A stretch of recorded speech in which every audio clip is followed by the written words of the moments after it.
Hi, இன்றைக்கான வீடியோவில் நேரம் இருந்தால் அப்படின்றத பற்றி தான் பார்க்க போகிறோம். நேரம் இருந்துச்சுன்னா எங்கள் வீட்டுக்கு வரியா? நேரம் இருந்துச்சுன்னா கொஞ்சம் சாப்பிட்டுட்டு போ. நேரம் இருந்தால் அவங்க வருவாங்க இல்லைன்னா வரமாட்டாங்க அப்படின்னு சொல்லுவோம். இதையே சில பேர் தங்கிலீஷில் கூட சொல்வீங்க. பாதி தமிழ்லையும் பாதி இங்கிலீஷ்லையும் டைம் இருந்தா அப்படின்னு சொல்வீங்கள்ல. அதற்கான இங்கிலீஷ் வேர்டு என்னென்னா இஃப் ஹாவ் டைம் அப்படின்னா நேரம் இருந்தால் அப்படின்னு மீனிங். இனிமேல் டைம் இருந்தா அப்படின்னு யூஸ் பண்ணாதீங்க. இஃப் ஹாவ் டைம் அப்படின்றத யூஸ் பண்ணிக்கிறேங்க, ஓகேவா? இதை சப்ஜெக்டை பொறுத்து மாறும். எப்படின்னா எனக்கு நேரம் இருந்தால் அப்படின்னு சொல்லும்போது இஃப் ஐ ஹாவ் டைம் அந்த மாதிரி, சரியா? ஐ, வி, தே, யூ இதெல்லாம் வந்தால் ஹாவ் தான் பக்கத்தில் வரும். ஹீ, சி, இட் இதெல்லாம் வந்தால் ஹேஸ் தான் பக்கத்தில் வரும், சரியா? அவளுக்கு நேரம் இருந்துச்சுன்னா வர சொல்லு, அவனுக்கு நேரம் இருந்தால் கொஞ்சம் சாப்பிட்டு போக சொல்லு, இந்த மாதிரி, ஓகேவா? இனிமே நீங்கள் நேரம் இருந்தால் அப்படின்றதுக்கு if I have time, if you have time அப்படின்னே யூஸ் பண்ணலாம். இப்போ பாருங்கள், இஃப் ஐ ஹாவ் டைம் எனக்கு நேரம் இருந்தால் அப்படின்னு மீனிங்.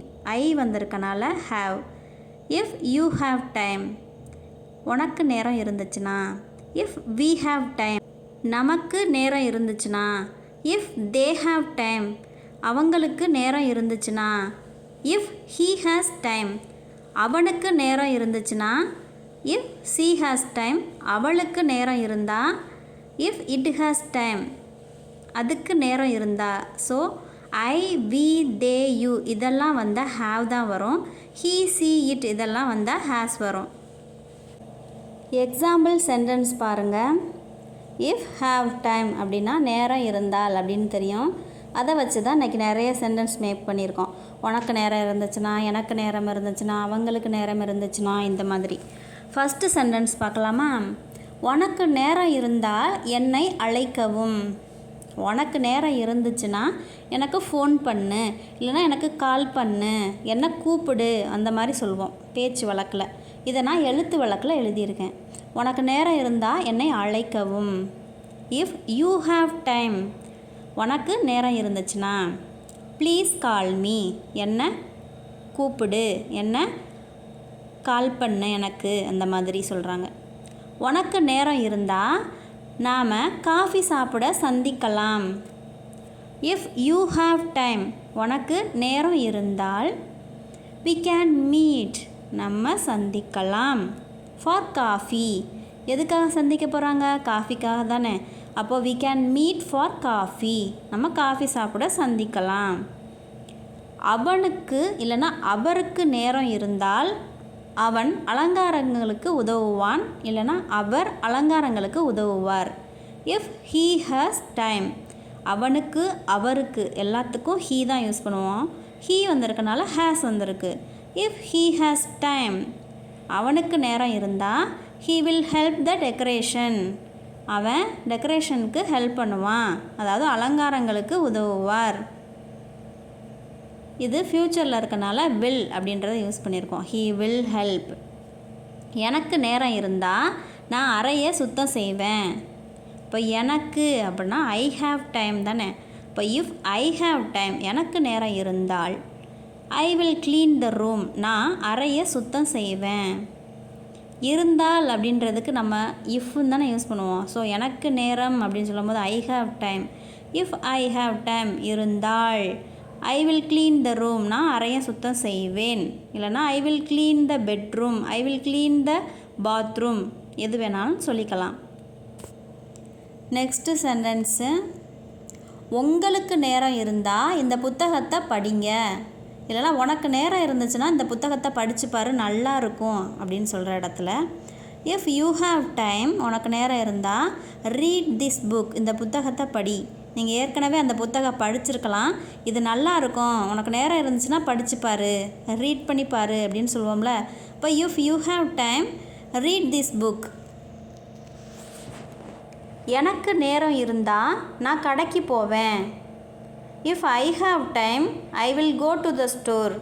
எனக்கு நேரம் இருந்துச்சுன்னா நான் கடைக்கு போவேன். I will go to the store.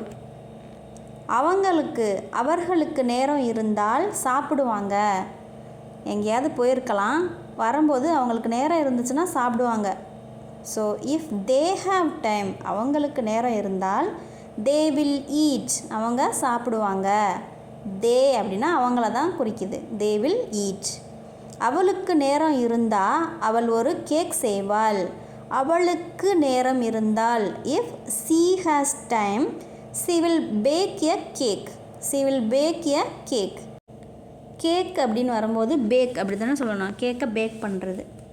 மதிய உணவிற்கு பிறகு உனக்கு நேரம் இருந்தால் நாம் பேசலாமா? இதை கொஸ்டினாக கேட்குறாங்க. ஆஃப்டர் லஞ்சுக்கு பிறகு உனக்கு டைம் இருந்தால் நம்ம பேசலாமா அப்படின்னு தங்கிலீஷில் பேசுவோம். If you have time after lunch can we talk. If you have time after lunch, மதிய உணவிற்கு பிறகு அப்படின்னா after lunch. Can we talk, நம்ம பேசலாமா? வி கேன் டாக் அப்படின்னா நம்ம பேசலாம் அப்படின்னு அர்த்தம். அதையே கொஸ்டினாக கேட்கும் போது கேன் அப்படின்றது முன்னாடி வந்துடும், பீன்றது செகண்ட் வந்துடும். Can we talk. If you have time after lunch can we talk. அவளுக்கு நேரம் இருந்தால் அவள் எங்களுடன் சேரலாம். இது சேரலாம் அப்படின்றத சொல்கிறாங்க. ஒருவேளை சேரலாம், இல்லைன்னா சேராமல் கூட இருக்கலாம். சரியா? If she has time, she வந்திருக்கனால has. If she has time she might join us. she might join us. அப்போனா அவள் சேரலாம் அப்படின்னு சொல்லுவாங்க. அந்த லாம் சேரலாம் அப்படின்றனால மைட் யூஸ் பண்ணியிருக்கோம். சரியா? அது நீங்கள் சொல்கிறத பொறுத்து, எவ்வளோ பர்சன்டேஜுக்கு உங்களுக்கு நம்பிக்கை இருக்கோ அதை பொறுத்து தான் நீங்கள் மேயா மைட்டா அப்படின்றத யூஸ் பண்ணிக்கலாம். உங்களுக்கு நேரம் இருந்தால் உங்கள் அறையை சுத்தம் செய்யுங்கள். உங்களுக்கு நேரம் இருந்துச்சுன்னா நீங்கள் உங்கள் அறையை க்ளீன் பண்ணுங்கள்.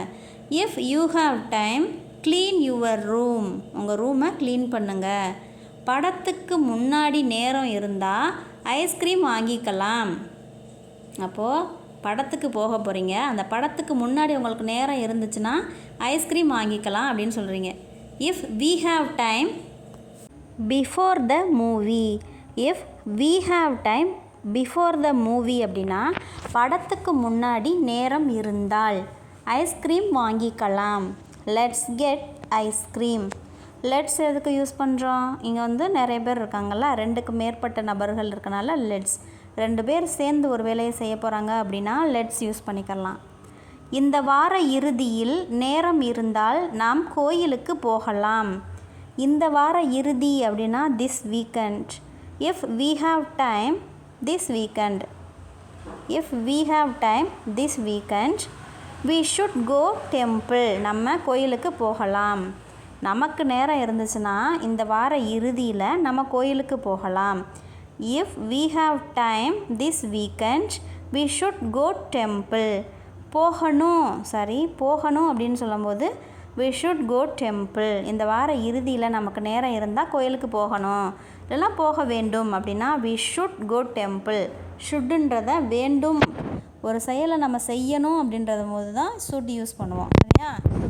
We should go temple. இப்போது இந்த லெசன்லேருந்து உங்களுக்கான ஹோம்ஒர்க். உங்களுக்கு நேரம் இருந்தால் ஆன்லைன் வகுப்பில் சேருங்கள். ஆன்லைன் வகுப்பில் சேருங்கள். இதற்கான விடையை நீங்கள் கமெண்ட் பண்ணுங்கள். இந்த வீடியோ பிடிச்சிருந்தா புரிஞ்சிருந்தா ஒரு லைக் பண்ணிவிட்டு போங்க. நம்ம சேனலை நீங்கள் இன்னும் சப்ஸ்கிரைப் பண்ணலைன்னா சப்ஸ்கிரைப் பண்ணிடுங்க. இன்னும் நிறைய வீடியோ நம்ம சேனலில் வந்துகிட்டே இருக்கும். எல்லாத்தையும் மறக்காமல் பார்த்துருங்க. தேங்க்யூ.